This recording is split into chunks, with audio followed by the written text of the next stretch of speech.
The airport was alive with its usual symphony of hurried footsteps, muffled announcements, and the occasional clatter of a suitcase wheel.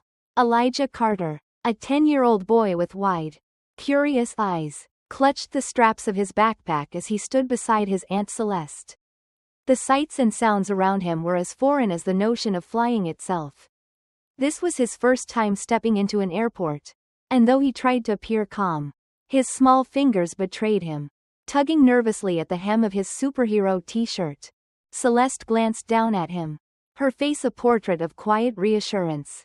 She wasn't a tall woman, but her presence was steady, grounded, as though she'd long since mastered the art of standing firm against the currents of life. Her jeans were well worn, her hair pulled back into a practical bun, and her demeanor suggested she had little time for pretense. Yet, there was a softness in her voice as she leaned down to meet Elijah's gaze. "You doing okay, Eli?" she asked gently, her hand resting lightly on his shoulder. "I'm fine," he lied, his voice barely audible above the ambient hum of the terminal. His eyes darted toward a man in a crisp business suit striding confidently past them.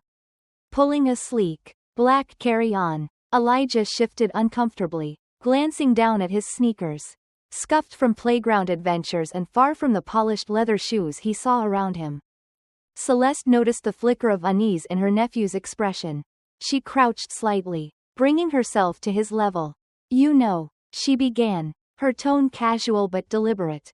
"Planes don't care what you're wearing. All they care about is getting you from one place to another." Elijah looked at her, his lips twitching into a faint smile. "Really? Really?" Celeste said, standing back up. "And trust me, no one else should care either." They made their way toward the gate, weaving through a crowd that seemed to move with unspoken precision. Elijah noticed the occasional glance, a subtle flicker of eyes in their direction that lingered just a moment too long. It wasn't hostile, but it wasn't indifferent either.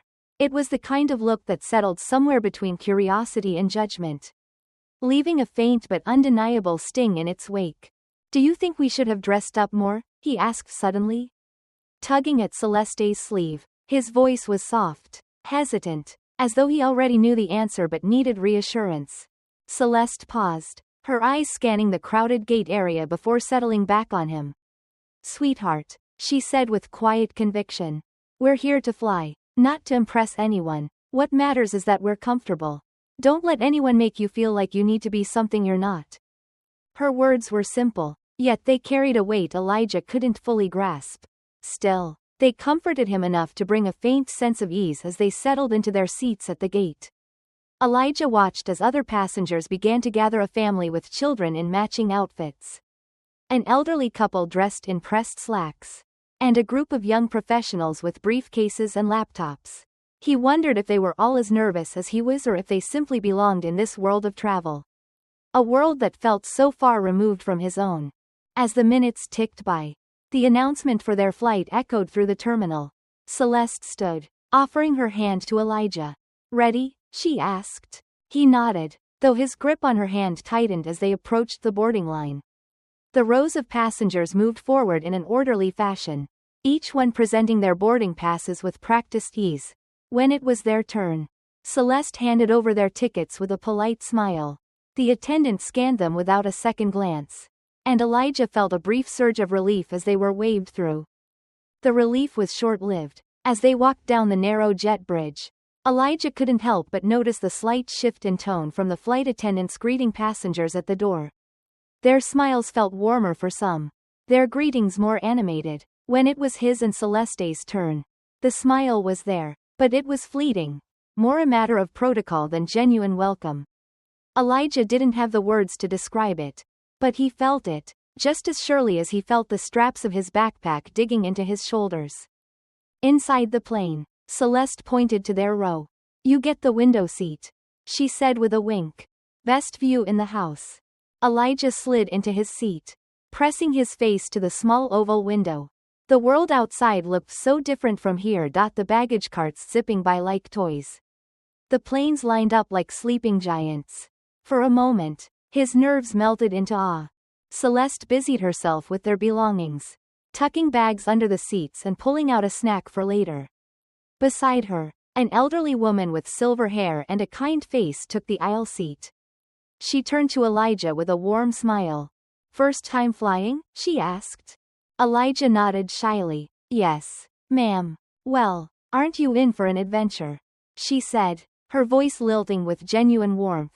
"I'm Mrs. Hazel. And what's your name, young man?" "Elijah," he replied, his nerves giving way to a small but genuine smile. As the plane began to fill, Elijah found himself talking more easily with Mrs. Hazel, her kind demeanor soothing his unease. But across the aisle, Rachel Taylor, the flight attendant assigned to their section, watched the interaction with a slight furrow in her brow. Her eyes swept over Celeste and Elijah, lingering on their casual clothes and Elijah's worn sneakers. Her lips pressed into a thin line. Probably buddy passes, Rachel thought to herself, her assumptions weaving themselves quietly into her mind. She'd seen it before: passengers who didn't quite fit the usual mold, who always seemed to require just a little extra attention. She made a mental note to keep an eye on them. Elijah, oblivious to the watchful gaze, was beginning to feel a spark of excitement. But beneath the surface of this seemingly ordinary flight, subtle judgments and quiet assumptions were taking root. It was the kind of tension no one spoke of outright, but that everyone felt in one way or another, a tension that would soon unravel in ways no one could predict. The plane hummed softly as passengers settled into their seats, their voices blending into a low murmur. Elijah leaned forward, his nose almost touching the window, as he watched the airport staff move like tiny figures in a game. The runway stretched endlessly before him, a promise of something new and exciting. For a moment, he forgot his nervousness, replaced by a quiet wonder at the world outside. Celeste smiled at the sight of her nephew's curiosity. She adjusted the strap of her seatbelt and pulled a well-worn book from her bag. Elijah glanced at her briefly before returning his gaze to the window. "How long until we take off?" he asked, his voice tinged with a mix of excitement and apprehension. "Soon," Celeste replied. "Just a little patience, Eli. The best things are worth waiting for." Their aisle companion, Mrs. Hazel, nodded in agreement. "She's right. You know," the elderly woman said kindly. "Once we're in the air, it'll be like nothing you've ever felt before." Elijah grinned at her, his earlier shyness beginning to fade. Across the aisle, Rachel Taylor, the flight attendant, busied herself ensuring passengers were seated properly and carry-on bags were stowed. Her movements were efficient, practiced, and precise, though her expression remained neutral, verging on distant. As she moved closer to Elijah's row, her gaze flicked over Celeste's simple attire and the worn edges of Elijah's backpack tucked under the seat. Rachel's lips tightened, almost imperceptibly, as she passed them. It was a moment so brief that neither Celeste nor Elijah noticed. But Mrs. Hazel's sharp eyes caught it. She raised an eyebrow slightly but said nothing, her attention returning to the boy beside her. Elijah suddenly remembered the comic book he had packed in his bag. He shifted in his seat, glancing at Celeste. "Aunt Celeste, can I grab my book?" "It's in my backpack." Celeste nodded, her voice calm. "Go ahead, but be quick. We'll be taking off soon." Elijah unbuckled his seatbelt carefully, standing up to retrieve his backpack from the overhead compartment. He stretched on his tiptoes, his small hands just brushing the edge of the bag. Celeste reached to assist him, but before she could, Rachel's sharp voice interrupted. "Sit down immediately." Rachel's tone was clipped, her words cutting through the hum of the cabin. Elijah froze, his hand still outstretched toward the compartment. His wide eyes darted toward Rachel, who now stood a few rows away, her posture stiff and her expression stern. The nearby passengers turned their heads, their conversations halting mid-sentence as they looked on. "He was just," Celeste began, but Rachel cut her off with a brusque gesture. "I don't want to hear excuses," Rachel snapped, her voice carrying an air of finality. "The seatbelt sign is on for a reason. If you can't control your child, I'll have to involve the captain." Celeste's jaw tightened, but her tone remained steady. "My nephew wasn't causing any trouble. He only wanted to get his book before takeoff." Rachel's expression hardened, a faint flush rising to her cheeks. "Rules are rules, ma'am. If everyone started ignoring them, we'd have chaos." The tension in the row was palpable now. Mrs. Hazel, who had been silent until this point, cleared her throat. "Excuse me," she said, her voice even but firm. The boy wasn't being disruptive. Surely there's no harm in letting him retrieve his belongings. Rachel turned to the elderly woman, her tone cooling slightly but retaining its edge. "I appreciate your concern, ma'am, but this isn't your matter to involve yourself in." Elijah sank into his seat, his cheeks burning with embarrassment. He avoided looking at anyone, his small hands gripping the armrests as though he might disappear into them. Celeste placed a protective hand on his shoulder, her calm demeanor masking the anger brewing beneath her surface. "Let's leave it, Eli," she said quietly, though her voice carried a subtle strength. "We'll sort it out later." The nearby passengers exchanged glances, their expressions ranging from curiosity to discomfort. Some murmured softly to one another, their words indistinct but their tones clear enough to suggest unease. Others turned their gazes away entirely, choosing not to involve themselves. Rachel straightened, her eyes sweeping over the row one last time before turning on her heel and walking briskly toward the front of the cabin. The sharp click of her shoes against the floor faded as she disappeared into the galley. For a moment, there was silence, save for the steady hum of the plane. Elijah looked up at Celeste, his voice barely above a whisper. "I didn't mean to make her mad." Celeste's expression softened as she leaned closer to him. "You didn't do anything wrong, sweetheart. Sometimes people jump to conclusions without thinking.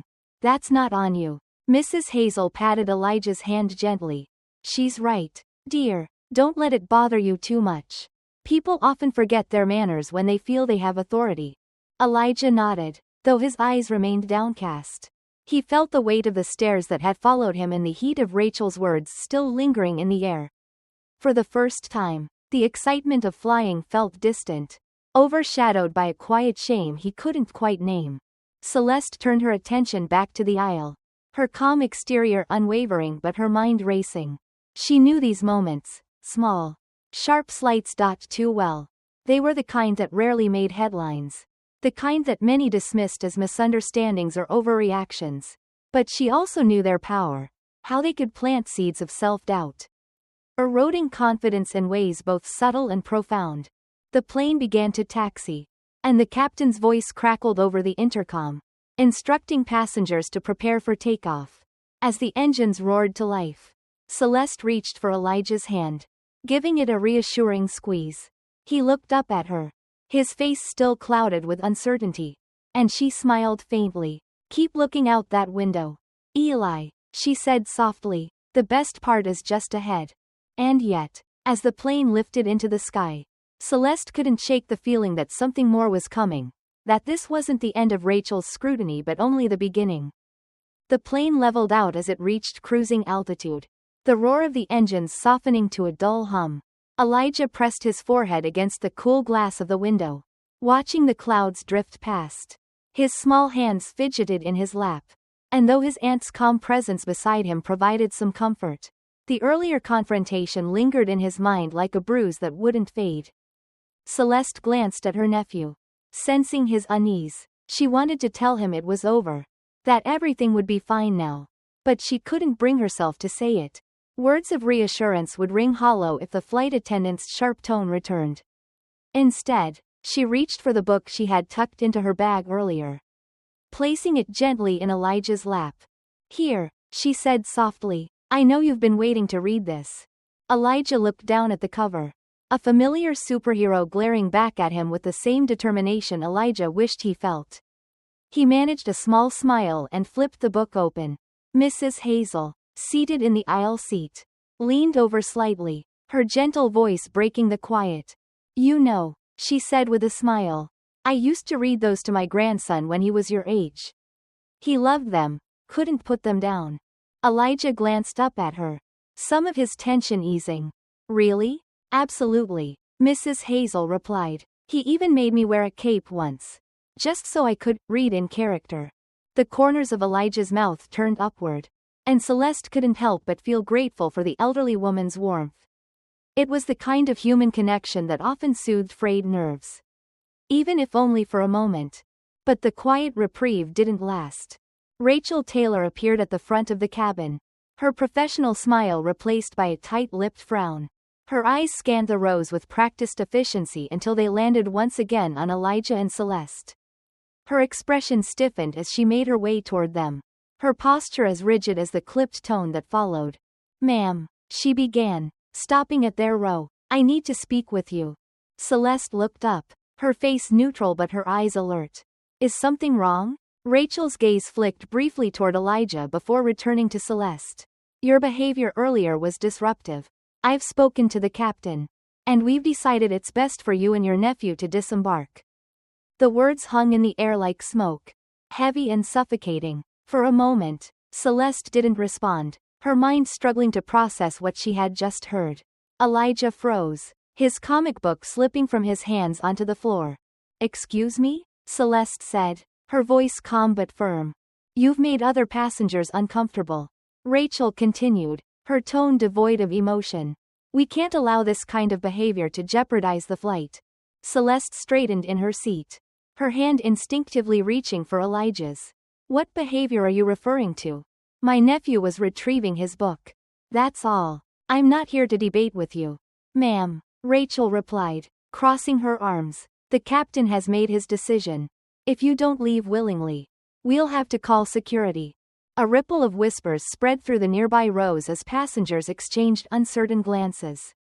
Mrs. Hazel sat up straighter, her face creased with indignation. "Now just a minute," she said, her voice steady but unmistakably stern. "I've been sitting right here the entire time. And I can tell you these two haven't done a thing wrong."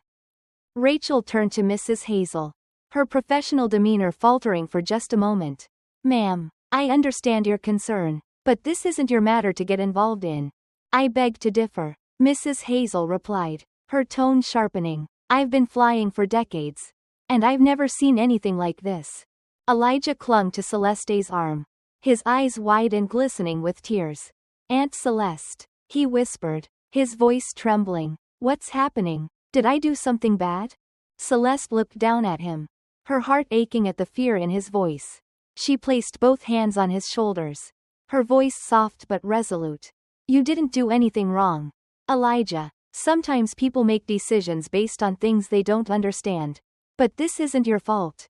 Rachel stood firm, unmoved by the growing unease around her. "You need to leave the plane now," she said, her voice growing louder, "or security will escort you off." By now, all eyes in the cabin were on their row. Some passengers looked away, unwilling to engage, while others whispered among themselves, their expressions a mixture of confusion and discomfort. A few, like Mrs. Hazel, wore their disapproval openly, their gazes fixed on Rachel with quiet reproach. The tension broke as two security officers appeared at the front of the cabin. They walked briskly down the aisle, their presence casting a hush over the murmuring passengers. When they reached Celeste and Elijah's row, one of them spoke in a low, measured tone. "Ma'am, we've been asked to escort you off the aircraft." Celeste met the officer's gaze, her calm composure masking the anger simmering beneath. "This is a mistake," she said firmly. "We've done nothing to warrant removal." "I understand," the officer replied, his tone steady but detached. "But we need to resolve this quickly. Please gather your belongings." Elijah buried his face in Celeste's arm, his small body trembling. "I'm scared, Aunt Celeste," he whispered. Celeste wrapped her arm around him, her voice quiet but unwavering. "It's okay, Elijah. We're going to be all right." As Celeste stood and began gathering their bags, Mrs. Hazel turned to the security officers, her voice shaking with indignation. "This isn't right," she said. "You're making a mistake." Her words, though heartfelt, fell on deaf ears. The officers maintained their professional detachment, motioning for Celeste and Elijah to follow them. As they made their way down the aisle, the weight of the passengers' stares pressed down on them, each step feeling heavier than the last. When they reached the gate, the world outside the plane felt both distant and surreal. Elijah clung to Celeste's hand, his tear-streaked face pressed against her arm.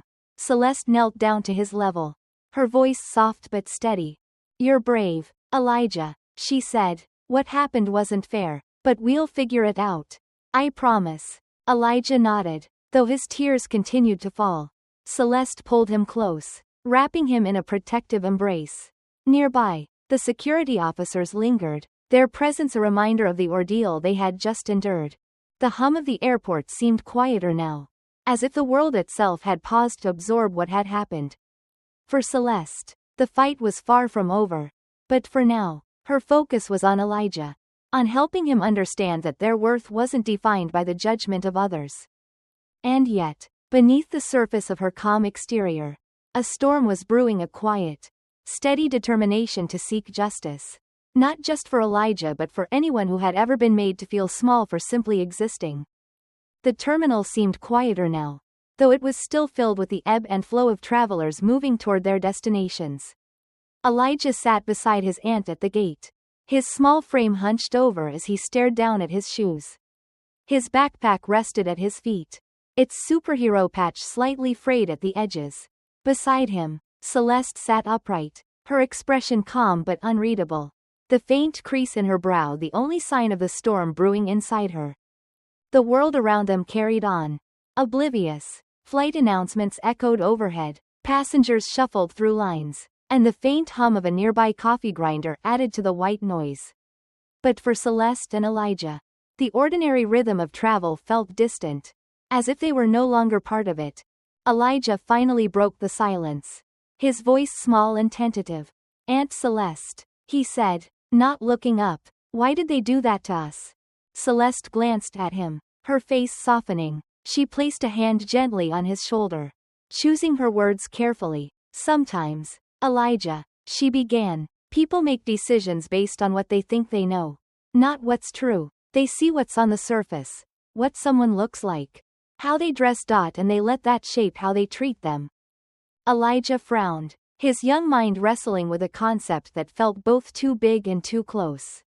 "But that's not fair," he said, his voice trembling. "We didn't do anything wrong." "No, we didn't," Celeste agreed, her tone steady. "And that's why we're not going to let this go." Elijah looked up at her then, his eyes wide with a mixture of fear and hope. "What do you mean?" Celeste reached into her bag and pulled out her phone. "We're going to make sure they know what happened. Not just to us, but to anyone who's ever been treated unfairly like this." Her calm conviction steadied Elijah, though he still didn't fully understand what she meant.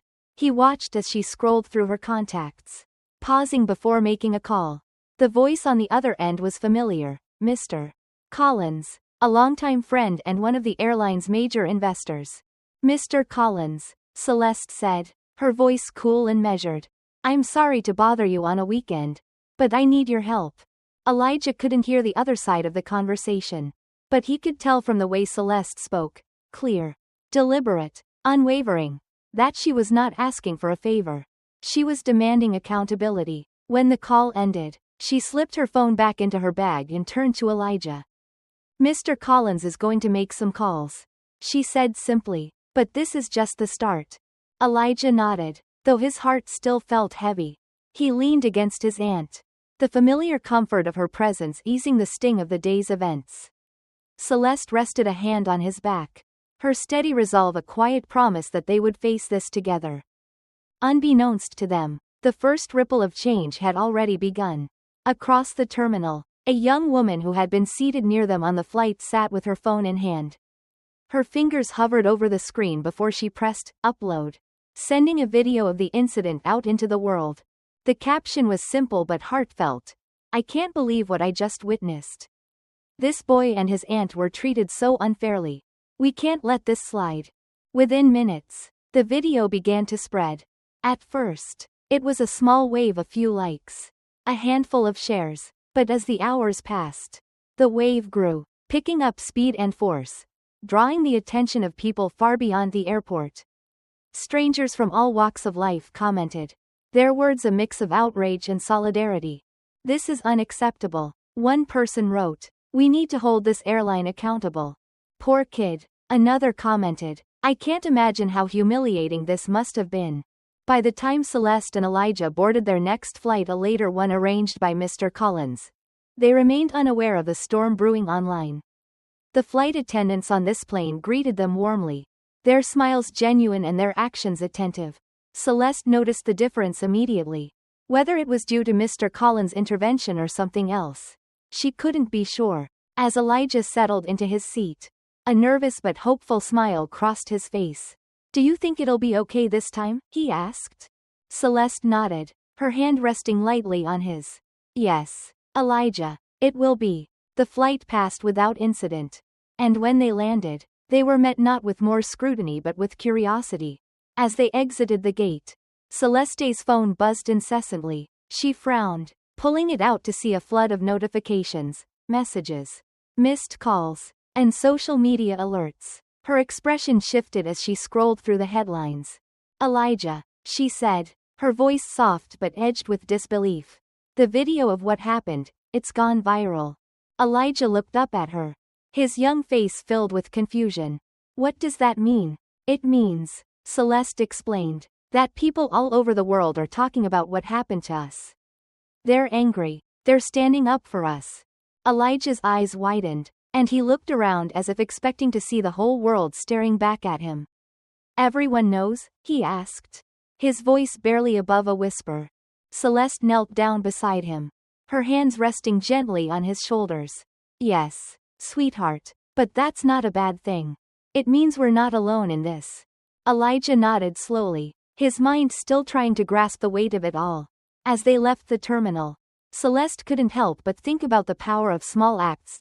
How one person's decision to record, to share, could spark a movement. She knew the road ahead would be long and filled with challenges. But for the first time since the ordeal began, she felt the faint stirrings of hope. This wasn't just their fight anymore. It was everyone's, and that, she thought, might just be enough to make a difference. By the time Celeste and Elijah returned to their hotel that evening, the air felt heavier, as if the events of the day had followed them inside. Elijah curled up in the armchair by the window, his comic book unopened in his lap. The city lights outside twinkled like stars, but he didn't seem to notice. Celeste sat at the small desk, her phone buzzing steadily with messages and notifications. Her posture was calm, composed, though her fingers hovered over the screen with quiet intensity. The video had spread further than she could have imagined. News outlets were picking it up, resharing it with headlines that made her stomach twist. Words like racial profiling and airline discrimination were being splashed across screens. The incident dissected in the court of public opinion. It was unsettling, but it was also necessary. She knew that change never came quietly. Elijah finally broke the silence. "Aunt Celeste," he said, his voice soft, "why does everyone care about what happened to us?" Celeste looked up from her phone, her expression gentle but serious. "Because, Elijah," she began, "what happened to us wasn't just about us. It's about something bigger, something that's been happening to people for a long time." Elijah tilted his head, his young face full of curiosity. "Like what?" Celeste leaned back in her chair, choosing her words carefully. "It's like this," she said. "Imagine if every time you walked into a room, people assumed something about you before you even said a word. Maybe they think you're too loud, or you don't belong, or that you're going to cause trouble.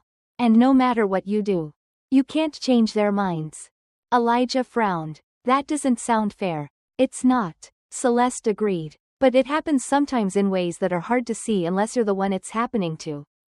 Elijah nodded slowly, his fingers tracing the edge of his comic book. "So, is that why people are mad? Because they've felt like this too?" "Yes," Celeste said, "and because they want things to be different. For themselves, for their kids, and for you." Elijah looked out the window, his reflection faint against the glass. He didn't say anything more, but Celeste could see the wheels turning in his mind.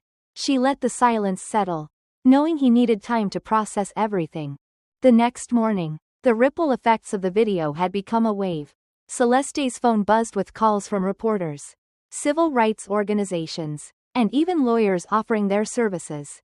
One message, in particular, caught her attention. A prominent civil rights attorney had reached out, offering to represent them in a potential case against the airline. Celeste hesitated. She had spent years in the legal field, fighting for others. But this was different. This was personal. She glanced over at Elijah, who was sitting cross-legged on the bed, sketching superheroes in his notebook. The idea of putting him through more attention, more scrutiny, gave her pause. Eli, she said after a moment. There's something I need to talk to you about. He looked up, his pencil pausing mid-stroke. What is it? There's a lawyer who wants to help us take action against the airline. She explained. It would mean standing up and telling our story. But it might also mean more people looking at us, asking questions. I want to know how you feel about it. Elijah frowned, his pencil tapping against the notebook. Do we have to do it? No, Celeste said firmly. We don't have to do anything we're not comfortable with.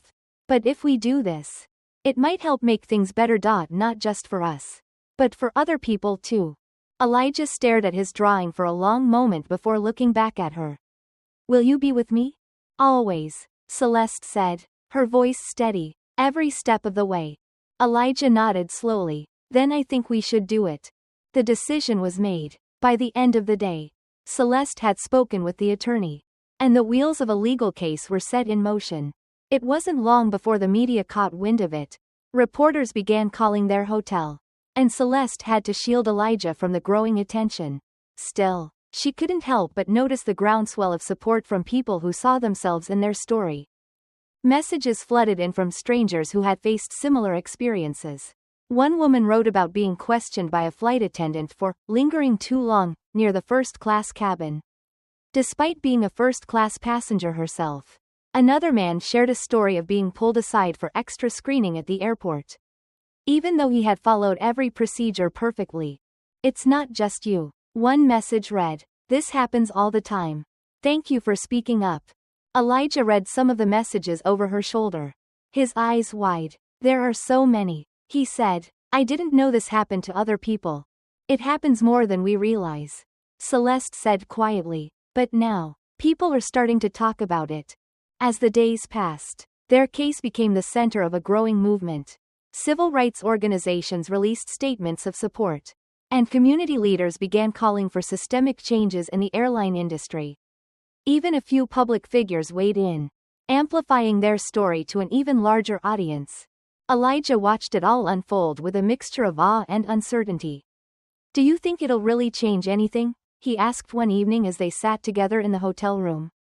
I think it can, Celeste said, but change takes time, and it takes people willing to stand up, even when it's hard. Elijah nodded, his young face serious. Then I want to stand up too. Celeste smiled, her heart swelling with pride. You already are, Elijah, you already are. For all the noise and attention, there were moments of quiet. 2 moments where the weight of their fight felt almost too much to bear. But in those moments, Celeste reminded herself, and Elijah, why they were doing this. Not for fame or recognition, but for the simple hope that no one else would have to endure what they had. And slowly, steadily, that hope began to feel a little less distant. The courtroom was quiet, save for the soft rustle of papers and the occasional shuffle of feet. Morning light streamed through the tall windows, casting long shadows across the polished wood benches. Celeste sat at the plaintiff's table, her back straight and her hands folded neatly in her lap. Beside her, Elijah shifted in his seat, his young face pale but composed. His superhero notebook rested on the table in front of him, a small comfort in an unfamiliar setting. The atmosphere was tense but subdued.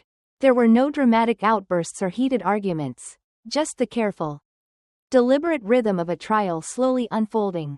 The airline's legal team sat across the room, their sharp suits and confident demeanors projecting an air of unflappable professionalism. But Celeste could see the cracks in their facade, subtle but present, a furrowed brow here, a hurried whisper there. They were prepared for a fight, but they hadn't anticipated the storm of public attention that had brought them to this room. The judge, a gray-haired woman with an air of quiet authority, called the court to order. Her voice was calm, almost dispassionate, as she outlined the case before them. A young boy and his aunt, removed from a flight under circumstances that had sparked outrage across the country. It wasn't just about one incident, the judge noted. It was about something larger, something that had struck a nerve with millions of people. Celeste's attorney stood, her voice measured as she began her opening statement. She spoke of assumptions and biases, of the quiet ways prejudice manifests in everyday life. She painted a picture not of malice, but of something more insidious, a system where certain people are viewed as problems before they've done anything at all. As the lawyer spoke, Celeste glanced at Elijah. He sat perfectly still, his hands folded in his lap.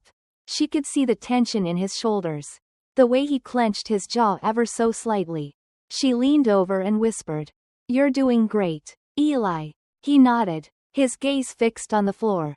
The first witnesses were called, passengers who had been on the flight that day. Mrs. Hazel was among them, her kind face framed by her silver hair as she took the stand. Her voice was steady as she recounted what she had seen. "That boy didn't do anything wrong," she said firmly, her gaze sweeping the courtroom. "He was polite, well-behaved. The only disruption came from how the flight attendant treated him." Her words were met with a murmur of agreement from the gallery, where members of the public had gathered to watch the proceedings. Celeste noticed a few heads nodding, their expressions solemn. The airline's attorneys cross-examined Mrs. Hazel, their questions sharp but restrained. They tried to cast doubt on her memory, suggesting she might have misunderstood the situation. But Mrs. Hazel remained calm, her answers precise and unwavering. "I know what I saw," she said simply, "and what I saw was wrong." As the trial continued, more passengers came forward to testify. Their accounts varied in detail, but the core of their stories was the same. Elijah and Celeste had been treated unfairly, singled out in a way that felt impossible to ignore. The defense tried to push back, arguing that Rachel Taylor, the flight attendant, had been following protocol. They framed her actions as a necessary response to what they called potentially disruptive behavior. But the viral video, played for the court on a large screen, told a different story. It showed Rachel's stern words, her dismissal of Mrs. Hazel's protests, and the quiet humiliation on Elijah's face as he clung to Celeste's hand. When the video ended, the room was silent. Even the airline's attorneys looked uneasy, their confident postures faltering under the weight of the footage. Then it was Elijah's turn to take the stand. Celeste's heart ached as she watched him walk to the witness chair, his small frame dwarfed by the imposing wooden structure. The bailiff adjusted the microphone, and Elijah sat down, his hands clasped tightly in his lap.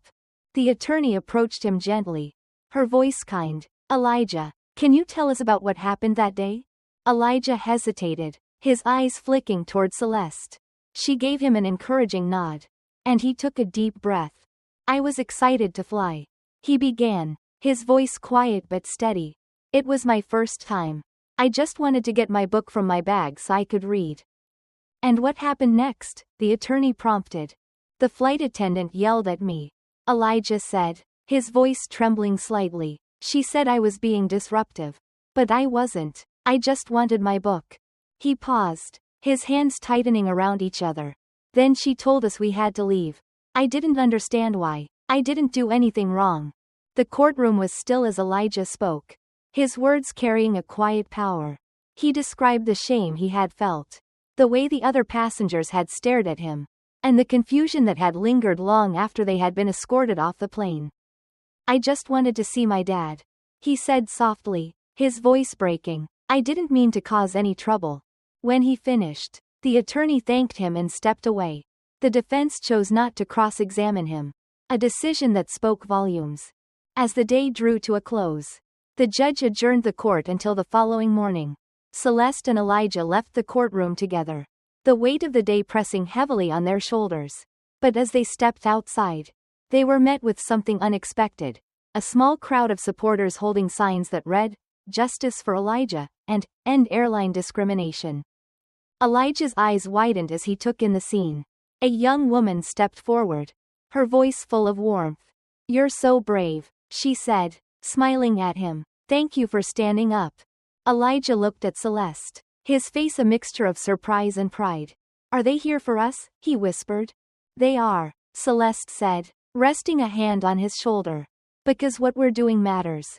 As they walked through the crowd, the sun setting behind them, Elijah felt a quiet strength take root inside him. He didn't fully understand the impact of their actions yet, but he knew one thing for certain: they weren't alone in this fight. And that made all the difference. The courtroom was hushed as the final arguments were made, the weight of the trial settling over everyone present like an invisible shroud. Celeste sat upright, her hands folded in her lap, her expression calm but resolute. Elijah sat beside her, his small hands gripping the edge of the bench. His wide eyes darted from the judge to the attorneys, the gravity of the moment not lost on him. The airline's lawyer stood first, their voice measured but firm. They framed the incident as a misunderstanding, a regrettable but unintended outcome of following standard procedures.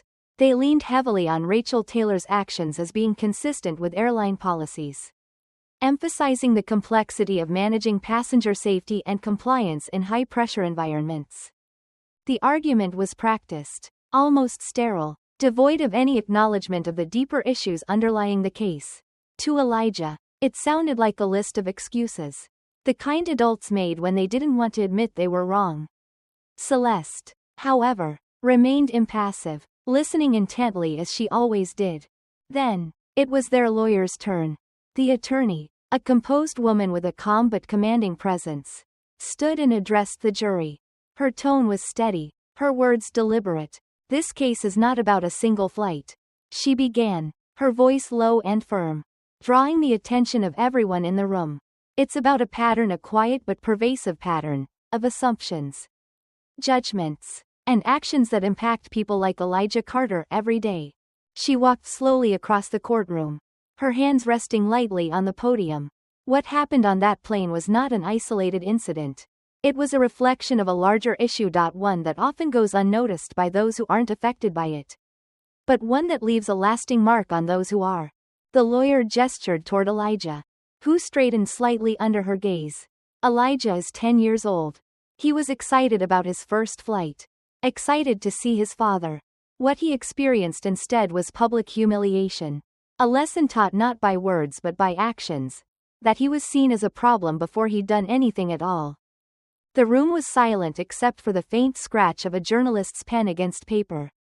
The lawyer continued, her voice softening but never losing its strength. "We are not asking for sympathy. We are asking for accountability. We are asking for recognition that Elijah deserved better, not just as a passenger, but as a human being." When she finished, the lawyer returned to her seat. Celeste gave her a small nod, a silent thank you for speaking the words she had felt but hadn't yet said aloud. Elijah, too, seemed steadier, his shoulders less tense as they waited for the judge's instructions to the jury. The deliberations felt endless. Celeste and Elijah remained in the courthouse, sitting quietly in a side room. Celeste had brought Elijah a sandwich, but he only nibbled at the edges. She watched him carefully, sensing the nervous energy coursing through him. "What happens if we lose?" he asked suddenly, his voice barely above a whisper. Celeste reached over, placing her hand on his. "If we lose, it doesn't mean we were wrong," she said. "It just means the fight isn't over yet." Elijah nodded slowly, his young mind processing her words. "Do you think we'll win?" "I think," Celeste said carefully, "that we've done everything we can. The rest is out of our hands now." Hours later, the jury returned, the courtroom filled once again, the tension so thick it seemed to press against the walls. Elijah gripped Celeste's hand as the foreperson stood to deliver the verdict. In the matter of Elijah Carter and Celeste Carter versus the airline, the foreperson said, "We find in favor of the plaintiffs." There was a collective intake of breath, followed by murmurs rippling through the room. Celeste exhaled quietly, her grip on Elijah's hand tightening briefly before she looked down at him. His eyes were wide, his expression a mixture of surprise and relief. The judge banged her gavel, calling for order. The airline's attorney requested to speak, but Celeste barely registered their words. Her focus was on Elijah, who was now smiling faintly, the first genuine smile she had seen from him in days. The judgment included damages for emotional distress and a mandate for the airline to implement new training programs aimed at addressing bias among its employees. But for Celeste, the most significant victory came in the form of the judge's closing remarks. This case highlights the need for greater awareness and accountability in how we treat one another. The judge said, "It is a reminder that fairness and dignity are not privileges, they are rights. And they must be upheld for everyone." Outside the courthouse, a crowd had gathered. Supporters held signs with messages like, "Justice for Elijah," and "End discrimination now." Cameras flashed as reporters pushed forward, their microphones capturing every word. Celeste placed a protective hand on Elijah's shoulder as they stepped into the crowd. The reporters shouted questions, but Celeste spoke calmly, her voice carrying over the din. "This isn't just a victory for us," she said. "It's a step forward for everyone who has ever felt dismissed or judged based on appearances. We hope this case encourages people to look closer, to think harder, and to treat each other with the respect we all deserve." Elijah, standing by her side, looked up at the sea of faces around him. For the first time, he didn't feel small or invisible. He felt seen, heard, and understood. As they walked away from the courthouse, hand in hand, Celeste turned to him. "How are you feeling, Eli?" He thought for a moment before answering. "Like we did something good," he said softly. Celeste smiled. "We did." The day had been long, and the road ahead would still have challenges. But as they moved through the crowd, surrounded by the quiet hum of solidarity, Celeste felt a deep sense of peace. Change was never easy, but it had begun, and that was enough. The morning light spilled through the hotel curtains. Soft and warm, Elijah sat cross-legged on the carpeted floor, carefully packing his backpack. His fingers traced the edges of his superhero notebook, the one he had carried throughout this journey. He paused for a moment, then tucked it carefully into the bag, alongside a small stack of thank you cards he had written to the people who had supported him and Aunt Celeste. Celeste stood by the window, sipping her coffee. She gazed out at the city, watching the early risers moving along the sidewalks below. Her reflection in the glass was calm but thoughtful, as if she were turning over the events of the past weeks in her mind. The trial, the verdict, the flood of media attention. It had all been overwhelming, but necessary. Now, for the first time in what felt like forever, the day ahead held no looming obligations, only the promise of a journey back home. "Aunt Celeste?" Elijah's voice pulled her from her thoughts.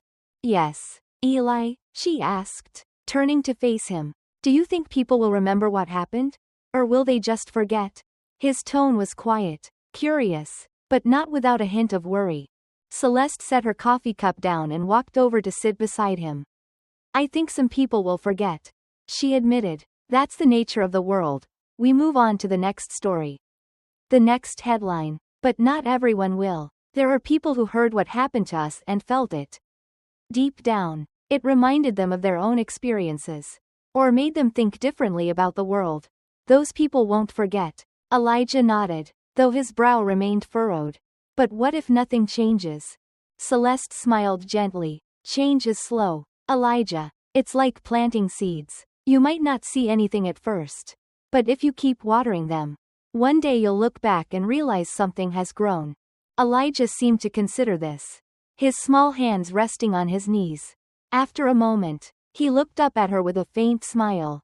"I guess we planted a lot of seeds, didn't we?" "We did," Celeste agreed. "And you were a big part of that." The ride to the airport was quiet, the car moving steadily through the city streets. Elijah leaned against the window, watching the world pass by. Every so often, Celeste glanced at him, wondering what was going through his mind. He had grown so much in such a short time. Not just in confidence, but in understanding. She knew this experience would stay with him, shaping the kind of person he would become. When they arrived at the airport, the usual bustle of travelers surrounded them, families juggling luggage, businesspeople tapping furiously at their phones, children tugging at their parents' hands. But this time, it felt different. As they approached the check-in counter, the attendant greeted them with a warm smile. "Good morning, Ms. Carter." "Mr. Carter," she said, her tone sincere. "We're honored to have you flying with us today." Celeste raised an eyebrow, a subtle acknowledgement of the shift in tone.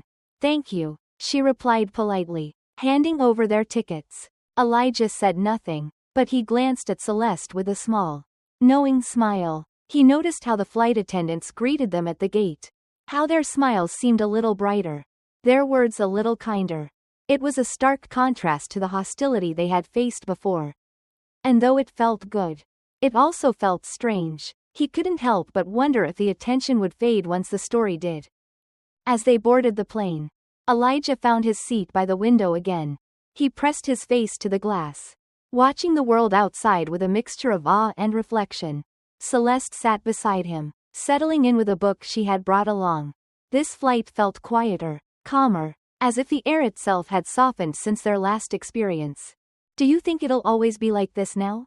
Elijah asked suddenly, turning to her. Maybe, Celeste said thoughtfully, but the important thing is that we made them think. That's how change starts. By making people see what they didn't see before. Elijah nodded, his gaze returning to the window.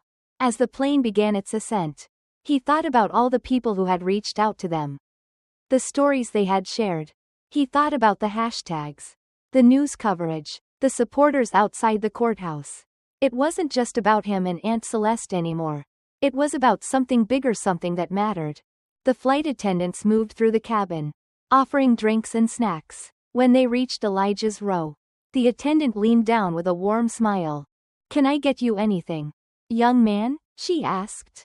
Elijah looked up at her, surprised by the kindness in her voice. No, thank you, he said politely, then added, but, thank you for asking. The attendant's smile widened, and she moved on. Celeste, watching from her seat, felt a quiet sense of pride. Elijah was learning not just to navigate the world but to respond to it with grace, a lesson that, she hoped, would serve him well as he grew. When the plane touched down, Elijah and Celeste stepped into the terminal, the familiar hum of travel enveloping them once more. But this time, the air felt lighter. As they walked toward the exit, a woman approached them, her expression hesitant but kind. Excuse me, she said, her voice soft. Are you the Carters? Celeste hesitated, but Elijah nodded. Yes, ma'am, he said. I just wanted to say thank you. The woman continued, for what you did. For speaking up. It made me think a lot about the way things are. I think it's going to make a difference. Celeste smiled, her heart swelling with quiet pride.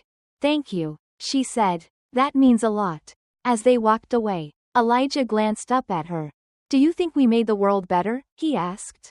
Celeste considered the question carefully before answering. I think we gave the world a reason to be better, she said. And that's a start. Elijah nodded, his small hand slipping into hers as they stepped out into the bright sunlight. The road ahead was long, but it stretched wide and open before them. And for the first time in a long time, it felt like they were truly heading home.